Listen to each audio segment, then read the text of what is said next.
नमस्कार दोस्तों, भाइयों, बहनों एवं प्रिय साथियों, आप सभी लोगों का स्वागत है इस वीडियो में। आप सभी के लिए काफ़ी बड़ा अपडेट दोस्तों आया है यहाँ पर।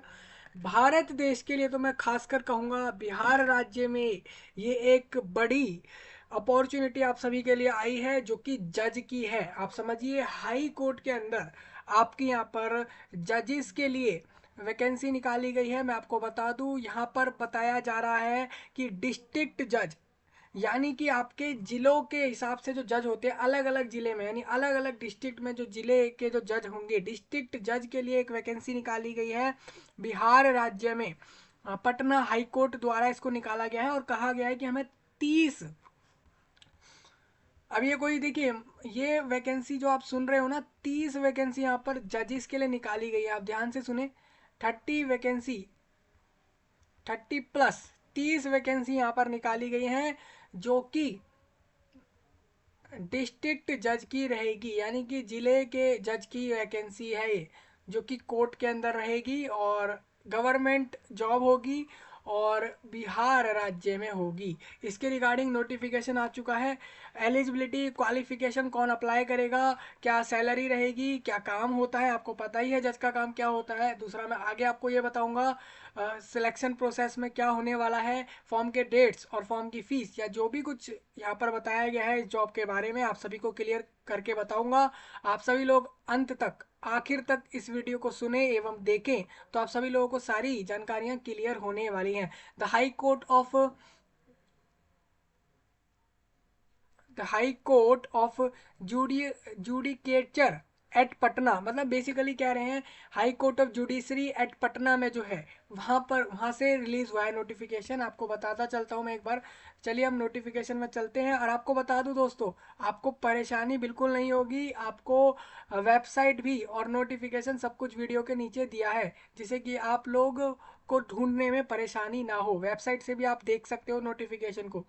चलिए आपको बताता हूँ। हाई कोर्ट ऑफ जुडी जुडिकेचर एट पटना, जुडिशियर हम बोल देते हैं, high court of judiciary at Patna. तो डिस्ट्रिक्ट जज की यहाँ पर वैकेंसी निकाली गई है। एंट्री लेवल पर रहेगी, डायरेक्ट फ्रॉम बार एग्जाम 2023। 2023 के बार एग्जाम के थ्रू यहाँ पर आपकी यहाँ पर रिक्रूटमेंट रहेगी। ऑनलाइन एप्लीकेशन इनवाइट करे जा रहे हैं जो भी फ्रॉम एलिजिबल एडवोकेट, जो भी मान लीजिए एलिजिबल वकील है, मतलब सपोज जो भी लोग क्वालिफिकेशन रख रहे हैं और साथ में वो वकील हैं आज के समय पर, किसी भी जगह पर उनके पास क्वालिफिकेशन है और वो वकील है, एडवोकेट है, तो सभी एलिजिबल लोग जो एडवोकेट हैं वो सभी वकील, एलिजिबल वकील for direct recruitment in respect of 30 vacancies including 4 backlog. 4 इसमें पिछली रिक्रूटमेंट की वैकेंसियां हैं, जिसमें से 3 अनुसूचित जाति ST SC की है ऑफ डिस्ट्रिक्ट जज की एंट्री लेवल में, और direct direct from bar exam 2020। मैं आपको बता दूं, जो 2020 का बार एग्जाम हुआ था उसके बेस पर आपकी 3 वैकेंसी, 30 में से 3 वैकेंसी वो हैं जो कि अनुसूचित जाति की हैं, फॉर SC अनुसूचित जाति की हैं, जो कि डिस्ट्रिक्ट जज के लिए रहेंगी इस 30 वैकेंसी में से, जो कि ली जा रही है डायरेक्ट बार एग्जाम 2020 से। और एक वैकेंसी अनुसूचित जनजाति वाले की है डिस्ट्रिक्ट जज की एंट्री लेवल में, जो कि आपके 2021 के बार एग्जाम से भरी जाएंगी, जो कि हो चुके हैं एज ऑन, जो कि 31 मार्च 2023 के हिसाब से, ठीक है। और विच में very in future in the Bihar superior judicial service in the revise पे स्केल। आपको 1,44,840 रुपये से लेकर 1,94,660 रुपये तक का मिलेगा यहाँ पर पे स्केल। लेवल J5 में आता है, प्री रिवाइज्ड पे स्केल है ये। अगर इससे बात करें प्री रिवाइज पे स्केल की, तो ये 51,550 से था और ये आपका 63,000 तक जा रहा था। मतलब अगर आपको अभी अभी अगर ये बात करनी है कि अभी बेसिकली आपकी सैलरी क्या होगी यहाँ पर, तो 1,44,000 से स्टार्टिंग होकर वो 1,90,000 प्लस जाने वाली है। ये तो आपका सैलरी का मैंने आपको बता दिया, यानी कि आप ये मान लो कि 1.5 लाख आपकी पर मंथ सैलरी होगी यहाँ पर। और आप एक डिस्ट्रिक्ट जज होंगे यहाँ पर। 30 वैकेंसियाँ हैं, बिहार राज्य में होंगी। 30 में से 4 वैकेंसी बैकलॉग है, मतलब कि जो पहले वाले रिक्रूटमेंट से खाली बची थी वो भरी जाएंगी। और 26 ऐसी वैकेंसियां जो बिल्कुल फ्रेश है, जो कि अभी खाली हुई है और उनको भरा जा रहा है। The application shall be filled online, आप भर सकते हैं। 22 दिसंबर से 20 जनवरी के बीच भरेंगे, आपके पास पूरा 1 महीने का समय रहेगा फॉर्म अप्लाई करने का। और हाँ, 20 जनवरी में आप 2024 में रात तक इसमें फॉर्म भर सकते हैं, मतलब कि नेक्स्ट डे कमेंस यानी कि अगला दिन शुरू होने से पहले आप इसमें भर सकते हो। लिंक जो है रिमेन्स अवेलेबल, आपका जो है 27 जनवरी तक अवेलेबल रहेगा, only for the purpose of uploading the scanned. हाँ, याद रखिए आप 20 तक तो फॉर्म भर देंगे 20 जनवरी तक, लेकिन 7 दिन और एक्स्ट्रा दिए जा रहे हैं for the purpose of uploading the, आप अपना फोटो साइन अपलोड कर सकते हो। डिक्लेरेशन रिटर्न आपको कोई देना है डिक्लेरेशन, वो भी आप रिटर्न में in the hand writing of the candidate, अपनी खुद की कैंडिडेट अपनी राइटिंग में दे सकते हैं। कैंडिडेट वो हैं जो लोग फॉर्म भर रहे हैं। Filling in bank reference number and obtaining the print out of the application form, मतलब कि आप प्रिंट भी इस समय ले सकते हो और इसमें आप अपने फॉर्म के अंदर डॉक्यूमेंट्स अपलोड कर सकते हो। बाकी सारी चीज़ें आपको 20 जनवरी तक कर लेनी है। मैं आपसे यही कहूँगा आप 20 जनवरी से पहले सारी चीज़ें कर लो। और the candidates are advise to keep a print out, आप इसका प्रिंट आउट जरूर ले लें। And the same along with all the required certificate shall be from the candidate qualifying the mains return examination. तो अब ये कह रहे हैं कैंडिडेट को एडवाइस दी जा रही है कि प्रिंट तो ले ही ले फॉर्म का, वो of form with themselves and the same and along with all the required certificates shall be requisite from the candidates qualifying the main written examination. The candidates are advised to write the declaration mentioned below their own handwriting in blank ink on a white sheet of paper. Get it scanned for the purpose of uploading the same while filling up the form online. I do hereby declare, इस तरीके से जो declaration आपकी तरफ से रहेंगे किसी चीज़ को लेकर, तो वो इस तरीके से रहेंगे। Candidate will have to upload, अपने सारे फोटो डॉक्यूमेंट्स को अपलोड कर लेना आप लोग फॉर्म में। ये सब चीज़ें आपको बताई गई हैं, तो इसको आप देख सकते हो, ये सारी पॉइंट्स को आप यहाँ से रीड कर सकते हो। हम थोड़ा आगे चलेंगे इसमें।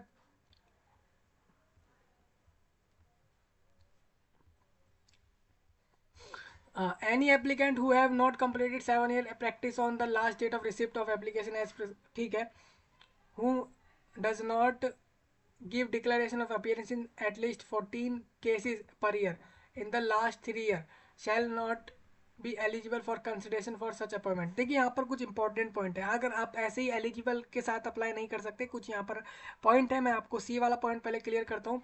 कैंडिडेट जो भी अपना will be able to upload their photo sign and declaration on the website only after 24 hour of making successful payment online. After filling up the necessary detail the candidate will have to press the submit button after which a registration number will be generated. Thereafter candidate will have to make payment online, आपको online payment करना है, online ही submit होगा आपका form. इस चीज़ का आप सभी लोग ध्यान रखेंगे। और इन्होंने एक चीज़ ये कहा है कि कोई भी एप्लीकेंट जिसने जो है 7 साल की प्रैक्टिस नहीं करी है, लास्ट डेट जो फॉर्म की बताई जा रही है 20 जनवरी 2024 में, तब तक आप अगर 7 साल की अपनी प्रैक्टिस कंप्लीट नहीं कर पाए of an application specified in the advertisement, who does not give declaration two of appearance in at least for 24 cases per year in the last 3 year shall not be eligible. जिसने मान लीजिए last के 3 सालों में अगर 24 साल भी पर ईयर, 24 केस जो है पर ईयर, हर साल में 24 केस भी उसने अगर नहीं करे हैं, बेसिकली 24 केस उसने अगर हर साल में 24 केस, अगर ऐसे 3 साल में अगर आप देखो तो यानी 72 केस हो जाते हैं। अगर आपने इतने भी नहीं करे हैं एज अ एडवोकेट और आपका 7 साल से भी कम एक्सपीरियंस है, तो आप लोग कोई डिक्लेरेशन नहीं दोगे, shall not be eligible for consideration, तो आप एलिजिबल नहीं हो। Candidates qualifying in the written test shall be required to give declaration of appearance in at least, जो लोग भी कैंडिडेट क्वालिफाई करते हैं रिटर्न टेस्ट में, उनको एक डिक्लेरेशन देना है कि वो अपीयर हुए हैं कम से कम 24 केसों के अंदर पर ईयर अपने आखिरी के। अब देखिए यहाँ पर 7 साल का एक्सपीरियंस मांगा जा रहा है, आप वकील हैं ठीक है, आपके पास 7 साल का एक्सपीरियंस होना जरूरी है, प्लस कह रहे हैं कि हर साल आपने 24 कम से कम 24 केस जो है उसमें आप अपीयर रहे हो। ये नहीं कह रहे कि वहाँ वो केस सक्सेसफुली कंप्लीट हो गए हो, डिसीजन हो गए हो, ऐसा कुछ भी नहीं है। सिंपल यही कह रहे हैं कि आपका जो है हर साल के 24 केसों में कह रहे हैं आपकी अपीयरेंस होनी चाहिए। इस तरीके से 3 साल में आप देख लो तो हर साल 24 से ज़्यादा केसेस होने चाहिए, तो ही आप फॉर्म भर सकते हो। Presiding the year of advertisement which is 2022-23। तो ये आप सभी को समझ आना चाहिए, जो लोग इस चीज़ को फुलफिल नहीं कर रहे तो फॉर्म मत भरना। और prosecuting officer, assistant prosecuting officers are treated to be an advocate and are eligible as per the judgment of honourable supreme court passed in civil appeal number 561 of 2013 में, जिसमें दीपक अग्रवाल वर्सेस केशव कौशिक और बाकी लोगों के बीच में हुआ था। एक अपील रखी गई थी सुप्रीम कोर्ट में, जहां पर ये देखिए जो भी आपके प्रोसिक्यूटिंग ऑफिसर्स होते हैं और असिस्टेंट प्रोसिक्यूटिंग ऑफिसर्स होते हैं ना, उनको आर ट्रीटेड एज, उनको एडवोकेट मान लिया जाता है। ठीक है, तो वो लोग एलिजिबल हैं। सुप्रीम कोर्ट ने कह दिया कि आप लोग एलिजिबल हो as a advocate for applying for the purpose of become the district जज। आप इसके लिए एलिजिबल हो, ये इन्होंने क्लियर कहा है। सुप्रीम कोर्ट ने आपका 2013 में इसको डिसीजन दे दिया था। ठीक है, अब the candidates who have not completed the age of 35 years and those who have already completed the age of 50 not eligible. Basically ये सिंपल नॉट एलिजिबल वाली कंडीशन दे रहे हैं, तो इसके अलावा आपकी जो भी कंडीशन है आप मान सकते हो। यानी कि आप अगर 35 से 50 के बीच की एज में हो तो आप फॉर्म भर सकते हो 1 जनवरी 2023 वाले दिन पे। ठीक है, और कट ऑफ डेट जो आपकी रहेगी एलिजिबिलिटी की और एज की, वो ये कह रहे हैं आपकी लास्ट डेट फॉर्म की मानी जाएगी। मतलब ये कह रहे हैं मैक्सिमम एज जो, अगर मान लीजिए आप 50 कंप्लीट कर गए 1 जनवरी 2023 के अंदर, तो आप फॉर्म मत भरें। लेकिन अगर आप मान लीजिए अभी 50 कंप्लीट नहीं करे, तो आप अपनी डेट ऑफ बर्थ को जो है अपनी एज को देखेंगे 20 जनवरी 2024 के हिसाब से। रिजर्वेशन एससी को 16% है, एसटी को 0.1%, 0.1% है सिर्फ, और एक्सट्रीमली बैकवर्ड क्लास को 21% है, बैकवर्ड क्लास को 12 है, और ईडब्ल्यूएस को 10% यहाँ पर रिजर्वेशन मिलेगा इस इन वैकेंसियों में।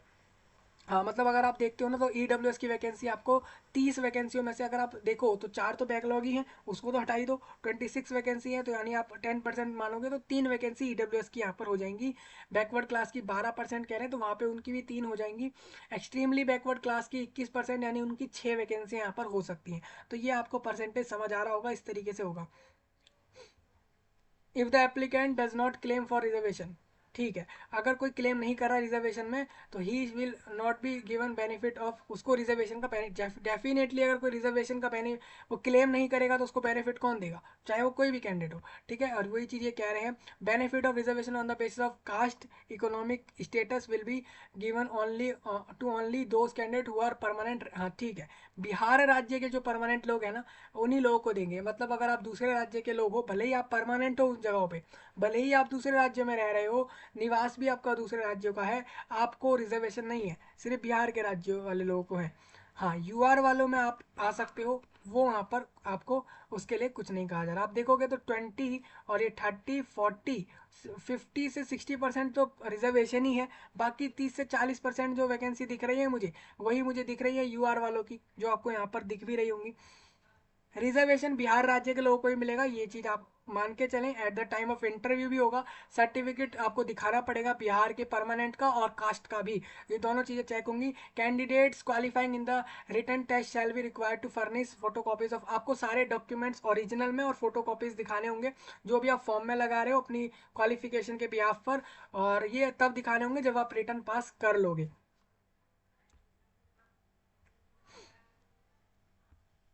मुझे उम्मीद है दोस्तों आपको सारी चीज़ें यहाँ समझ आ रही होंगी, एक एक चीज़ें। बाकी आप ये पॉइंट जरूर रीड करना। ये बार एग्जाम एक एग्जाम होता है, उसके रिगार्डिंग आप देख सकते हो उसके बारे में क्या कुछ बताया गया है।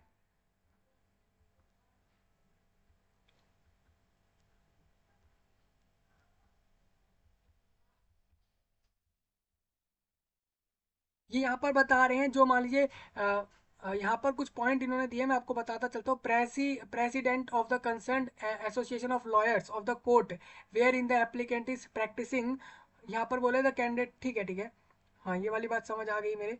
इसमें ये कह रहे हैं the senior most judicial officer of the court when he is not practising in the district headquarter of the judgeship. ये कुछ पॉइंट बता रहे हैं दोस्तों, आप इसको रीड कर लेना एक बार। ये नोट वाले पॉइंट को भी आप सब लोग रीड, यहाँ पर आपका एक रिटर्न एग्जाम होगा, यहाँ पर उसके बारे में बता रहे हैं।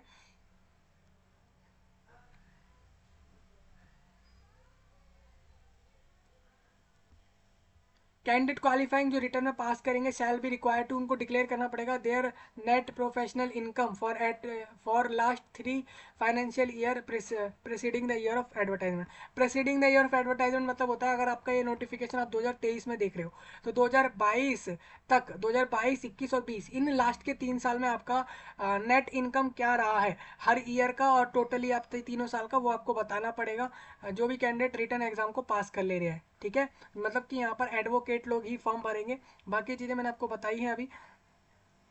जो भी कैंडिडेट सिलेक्ट होंगे उनको एक मेडिकल एग्जाम के लिए जाना पड़ेगा, medical before the medical board to be constituted for the purpose that he she is medically fit to perform duties as a judicial officer. तो मतलब कि जो भी कैंडिडेट सिलेक्ट हो जाते हैं वो लोग मेडिकल एग्जाम के लिए जाएंगे।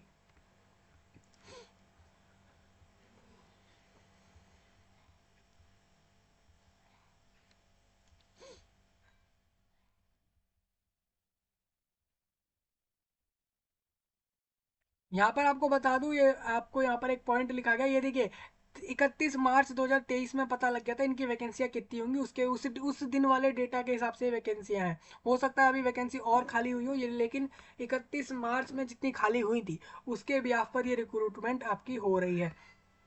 Selection process will comprise return और वाइवा वॉइस। ठीक है, आपका एक इंटरव्यू या वाइवा वॉइस कह लो वो हो जाएगा और रिटर्न एग्जाम हो जाएगा। High court shall hold screening test with the view of shortlist to shortlist candidate. अब वो स्क्रीनिंग कर सकते हैं अगर चाहें तो, ये देखते हुए कि उनको शॉर्टलिस्ट करने हैं लोगों को। May prescribe minimum qualifying cut off marks for appearing in the, वो एक मिनिमम क्वालिफाइंग मार्क्स भी रख सकते हैं रिटर्न एग्जाम में जाने के लिए, अपियर होने के लिए आप लोगों के लिए। तो ये सब चीज़ें आप रीड कर लेना। कितने 10 गुना लोग सिलेक्ट होंगे यहाँ से आपके रिटर्न एग्जाम के लिए। जैसे मान लीजिए आप यहाँ पर 30 वैकेंसी देख रहे हो ना, तो सिर्फ 300 लोग ही रिटर्न एग्जाम देने जाएंगे, सिर्फ 300 लोगों को ही रिटर्न एग्जाम में जाने दिया जाएगा। और रिटर्न के बाद आपकी स्क्रीनिंग तो पहले ही हो गई, रिटर्न के बाद आपका इंटरव्यू वाइवा वॉइस जैसा कुछ होगा। 3 गुने लोग जो है यहाँ से वाइवा वॉइस के लिए जाएंगे। ठीक है, यानी कि 90 से 100 लोगों तक को यहाँ से बुलाया जाएगा इंटरव्यू के लिए। ठीक है, और फुल मार्क्स ऑफ स्क्रीनिंग शैल भी 300 नंबर का स्क्रीनिंग रहेगा, जिसमें से इट शैल भी 100 क्वेश्चन आपको मिलेंगे और हर क्वेश्चन का जो है 3-3 नंबर का रहेगा हर क्वेश्चन। और ईच रॉन्ग आंसर आपका यहाँ पर 1 मार्क्स नेगेटिव में भी जाएगा।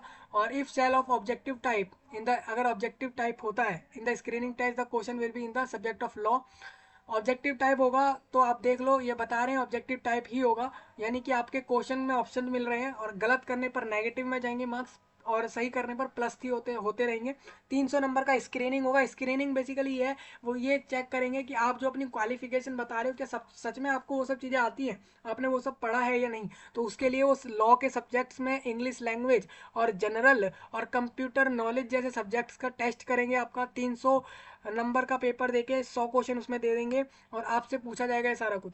जो लोग इसमें ज़्यादा से ज़्यादा नंबर ला रहे हैं वही लोग सिलेक्ट होंगे। बेसिकली शुरू के टॉप, इस वाले स्क्रीनिंग में शुरू के टॉप आप अगर देखते हो 300 लोगों को ही सिर्फ सिलेक्ट किया जाएगा, क्योंकि स्क्रीनिंग से उनको रिटर्न में सिर्फ 300 लोगों को ही भेजना है, 10 टाइम्स ऑफ द वैकेंसीज। इस बात का ध्यान रखेंगे। The question in the subject of law और इसके for screening test would be respect of, देखिए किस तरीके से होंगे। लॉ के अंदर कॉन्स्टिट्यूशन ऑफ भारत का कॉन्स्टिट्यूशन आ जाएगा। कोड ऑफ सिविल प्रोसीजर यानी कि आपका कोड ऑफ सिविल प्रोसीजर 1908 का आएगा। The limitation act 1963, the code of criminal procedure यानी आईपीसी की धारा आपने सुना होगा कई बार। हाँ, और बाकी सारी ये चीज़ें सुनी होंगी। क्रिमिनल प्रोसीजर जो भी होता है उनके जो कोड होते हैं वो, इंडियन एविडेंस एक्ट और the transfer of property act. और ये बता भी रहे हैं कि किस किस ईयर में ये सब हुए हैं, ये एक्ट आपको पढ़ने पड़ेंगे, बहुत इंपॉर्टेंट रखते हैं। The sale of goods act 1930 का, द इंडियन पार्टनरशिप एक्ट 1932 का, द नेगोशिएबल इंस्ट्रूमेंट्स एक्ट 1881 का, द एवरी एवरी एबरिट आर्बिट्रेशन एंड कॉन्सिलेशन एक्ट 1996 का, द पर्सनल लॉज जो कि हिंदू मुस्लिम और क्रिश्चियन इनके बीच में, और एंड आपके इंडियन पेनल कोड। ये आपका आईपीसी अब आया है, इंडियन पेनल कोड। मैं जानता था कि भाई आईपीसी जरूर पूछेंगे इसमें। द इसके अब इसके बाद आप लोग जाएंगे डायरेक्ट मेंस में। इन द मेंस रिटर्न में आपका जो रहेगा, देयर में भी मैनी पेपर्स हो सकते हैं आपके with marks for each paper. ठीक है। और ये डिसाइड करेगा आपका हाई कोर्ट आपके बिहार का for the said examination on the subject. ठीक है। और मतलब आप समझ रहे होंगे दोस्तों, आप स्क्रीनिंग के बाद मेंस में जा रहे हो, मेंस एग्जाम रिटर्न में रहेगा, उसको दे रहे हो, वो हाई कोर्ट डिसाइड करेगा कितने पेपर देने, क्या क्या क्वेश्चन पेपर में आपको देना है। बेसिकली मेंस में आपका वही constitution, the code of civil procedure, यही सारे पॉइंट आप देख रहे हो दोबारा से, लेकिन थोड़ा इसमें फर्क आ जाएगा, इसमें लेवल बढ़ सकता है आपका। यहाँ पर आप देखोगे SC ST के बारे में पूछा जाएगा, prevention of atrocity atrocities act 1989 का Indian penal code, the ratio of marks of theory papers and viva voce will be 80-20। मतलब कि सपोज रेशियो बता रहे हैं, मतलब कि अगर टोटल 100% में से अगर आपको वेटेज देनी होगी तो 80% ये लोग आपके मेंस एग्जाम को वेटेज दे रहे हैं, और स्क्रीनिंग को, दोनों को मिलाकर, पेपर को, थ्योरी वालों को, और 20% ये स्क्रीनिंग। तो बेसिकली ये है कि आप उसके ब्याह पर ही अपना एलिजिबल माने जाओगे इस रिक्रूटमेंट में मेंस के लिए। ठीक है। तो आप ये मानो कि मेंस को मिल रही है 80% वेटेज, और 20% जो है आपकी वाइवा वॉइस या इंटरव्यू कह लो उसको मिलेगी। जो भी कैंडिडेट आपके 45% कम से कम मेंस के हर पेपर में, मेंस आपका यहाँ पर जो मेंस के थ्योरी पेपर होंगे, अलग अलग बहुत से पेपर होते हैं दोस्तों इसमें, और आप अगर 45% मार्क्स ला रहे हैं ना, हर पेपर में कम से कम ला रहे हैं, तो ही आप लोगों को ये वाइवा वॉइस के लिए बुला रहे हैं। The candidate will qualifying for appointment if the candidate secure, वही सेम चीज़ है, अगर आप 30% मार्क्स ला रहे हैं इन और इन वाइवा और इंटरव्यू में, and 50% marks in aggregate in return test, theory and viva was taken together. हाँ, आप 30% वाइवा वॉइस में भी कम से कम लाएंगे, ये इन्होंने बता दिया है। बाकी आप यहाँ से रीड कर लेना, थोड़ा रिलैक्सेशन मिलेगा कैटेगरी वालों को 5% का, इन्होंने बता दिया है। महिलाओं को तो मिलेगा ही, सारी महिलाओं को मिल जाएगा, और रिजर्व कैटेगरी वालों को भी यहाँ से 5% मार्क्स में फ़ायदा मिल जाएगा। यहाँ पर रिलैक्सेशन EWS वालों को नहीं मिलेगा, क्योंकि वो भी जानते हैं EWS वाले जो होते हैं वो एक ओपन कैटेगरी वाले होते हैं, लेकिन वो फाइनेंशियल वाले कंडीशन के तौर पर और बहुत चीज़ें देखते हैं, वो EWS के लिए करते हैं अप्लाई, तो इस वजह से उन्होंने इनको रिलैक्सेशन नहीं दिया है। मतलब कि इन्होंने यहाँ पर आपको रिलैक्सेशन किस चीज़ में नहीं दिया है, आपके मार्क्स में, इस बात का ध्यान रखना है सबको। Candidate selected for appointment shall draw pay in the time scale sectioned for district judge entry level with all other administrative allowance। मतलब कि आप डिस्ट्रिक्ट जज होंगे जॉब मिलने के बाद यहाँ पर, और इसके अलावा आपको बहुत सारे फायदे भी दिए जाएंगे, वो यहाँ बता रहे हैं। कैंडिडेट जो भी सिलेक्ट होते हैं वो प्रोबेशन पर रहेंगे 1 साल में, और 1 साल का पीरियड आप continue even after the expiring of such period until unless such services, ठीक है, they will not be confirmed unless they are found suitable in every aspect of sustain appointment to the Bihar Superior Judicial Service. After confirmation in the service, the period spent on probation shall be counted towards leave, pension and increment in the time of scale of the service. Their service may be terminated any time during the probation period if not found satisfactory. मतलब अगर आप district जज के तौर पर सही से काम नहीं कर रहे शुरू के 1 साल में, प्रोबेशन वाले टाइम में, तो हो सकता है कि ये आपको, अगर इनको ये आपको टर्मिनेट भी कर दे आपके जॉब से। ये अगर आप वहाँ से, आप उनको लग रहा है कि भाई सेटिस्फाई नहीं है, आप सही से काम नहीं कर रहे डिस्ट्रिक्ट जज का, तो ऐसा हो सकता है। हाँ, और एक चीज़ और ये कह रहे हैं, आप अगर 1 साल पूरा सही से काम करते हो तो आपका प्रोबेशन के बाद यही जॉब आपका परमानेंट, आप इसको मान सकते हो। वो एक एक्चुअल आप फिर आप डिस्ट्रिक्ट जज हो जाओगे। शुरू के 1 साल आपको थोड़ा जो है इसमें मेहनत तगड़ी वाली लगेगी आप सबकी डिस्ट्रिक्ट जज के तौर पर। It is hereby made clear that all few further और other steps in relation to such examination recruitment including holding screening और रिटर्न, सारा कुछ हाई कोर्ट डिसाइड करेगा, कैसे कैसे इनका पैटर्न बनेगा, कितने क्वेश्चन तो आपको बता ही दिए, कैसा बनेगा सब कुछ वो बताया जाएगा हाई कोर्ट द्वारा। Before applying for the post without, ठीक है, prejudice to the power of the high courts to further, ठीक है, relevant papers etcetera and take appropriate action at any stage of the selection process and the after. ठीक है, ये कह रहे हैं आप सब लोग जब सेटिस्फाई हो हर चीज़ से तभी आप फॉर्म भरें। कैंडिडेट को 1,500 रुपीज़ पे करने होंगे, और अगर वो SC ST और OH डिसेबिलिटीज़ वाला भी होगा बिहार राज्य में, तो आप लोग 750 रुपीज़ पे करोगे। मतलब ऑल इंडिया बेस में आप दूसरे राज्यों से होंगे तो आपको रिजर्वेशन नहीं होगा, बेसिकली आपको 1,500 रुपये यहाँ पे करने होंगे। ठीक है, ये सबको समझ आ रहा होगा। फीस भरने के बाद वापस नहीं होगी, एडमिट कार्ड आपका आएगा इसमें, बाद में जब भी आएगा आपको बताया जाएगा। Lapse of 1 year from the date of declaration final result, select list of the, ठीक है, all examination material including answer books, sheets of written exam and interview as well application form shall be out except the final result and the tabulation chart in relation as well। ठीक है, ये कह रहे हैं 1 साल तक ही वो valid रहेगा, आपका रिजल्ट आने का जॉब को ले लेना सभी लोग, यही वो कह रहे हैं, 1 साल तक ही इसको आप वैलिड मान सकते हो।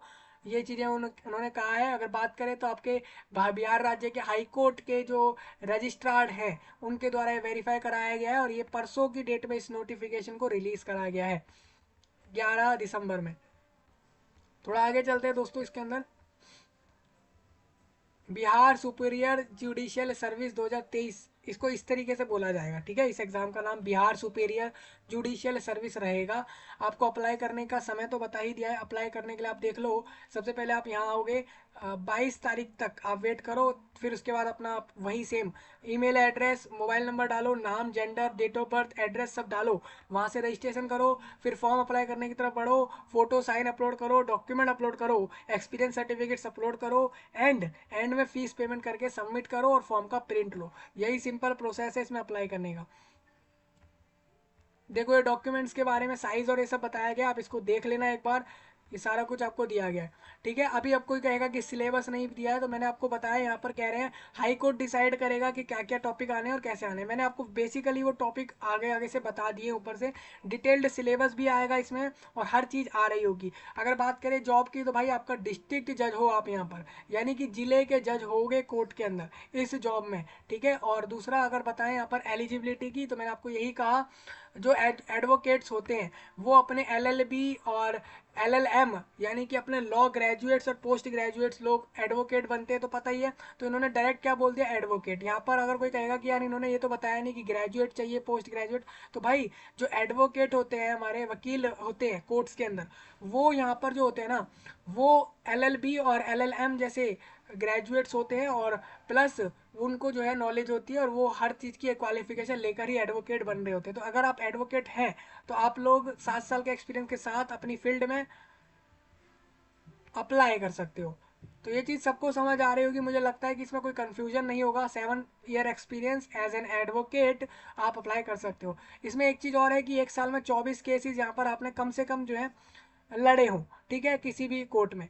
अब वो यहाँ पर मेंशन नहीं था, लेकिन मिनिमम 24 केस पर ईयर बोले हैं। और आप अगर देखो तो लास्ट के 3 साल का डेटा आपसे मांगा जाएगा, ठीक है। ये सबको ध्यान रखना है। हाँ, भले ही वो केस सक्सेसफुल हुए हो या फिर वो बीच में ही रह गए हो, इसमें कोई वो नहीं है, लेकिन आपने इतना करा हुआ हो, तो ये आपको बोला गया एज एन एडवोकेट आपने ये सब करा हुआ होगा, आप अप्लाई कर सकते हो। यहाँ पर आपका एक एग्ज़ाम होगा, यहाँ पर पहले आपका एक स्क्रीनिंग होगा जिसके बेस पर ये रिटर्न में भेजेंगे, रिटर्न के बाद वाइवा वाइज और इंटरव्यू कराएंगे और उसके बाद ये आपकी मेरिट निकाल के बताएंगे किसको जॉब मिल रही है। फिर वो सब लोग वहाँ जाकर जॉब ले लेंगे और जॉब करेंगे। 1 साल वो प्रोबेशन में रहेंगे और उसके बाद वो परमानेंट अपनी जॉब को मान सकते हैं, ठीक है। ये सारा काम रहेगा। सैलरी 1.5 लाख मिनिमम है और इस तरीके से ये सब चलेगा। मुझे लगता है सारी चीज़ें समझ आ रही होंगी और 22 तारीख को आपको मैं इसका लिंक दूंगा अप्लाई करने का। सबको सारी बातें समझ आ गई होंगी। और इसमें याद अगर आप देखें तो ये रिजर्वेशन सिर्फ बिहार के राज्यों के लिए बोला, बिहार के राज्य के लोगों के लिए। इसका मतलब ये है कि दूसरे राज्य के लोग अप्लाई कर सकते हैं लेकिन उनको रिजर्वेशन नहीं मिलेगा, ये आप समझ पा रहे होंगे। यानी कि अगर आप हरियाणा, झारखंड, मेघालय के हों, त्रिपुरा के हों, उत्तर प्रदेश और मध्य प्रदेश के हों, छत्तीसगढ़ के हों या फिर किसी और जगह के हों बिहार राज्य के अलावा भारत देश में, तो आप लोग नेशनैलिटी एज एन प्रूफ आप अप्लाई कर सकते हो, ठीक है। आपको सारी बातें समझ आई होंगी। आपको कोई ऐसा पॉइंट लगे इसमें नहीं समझ आ रहा हो, कमेंट में बताइए और इस जानकारी को देश विदेश एवं दुनिया भर में फैलाइए। भारत देश में तो एक एक जगह तक फैला ही दीजिए। मैं आपसे मिल रहा हूँ नए वीडियो में, तब तक के लिए आप सभी का धन्यवाद।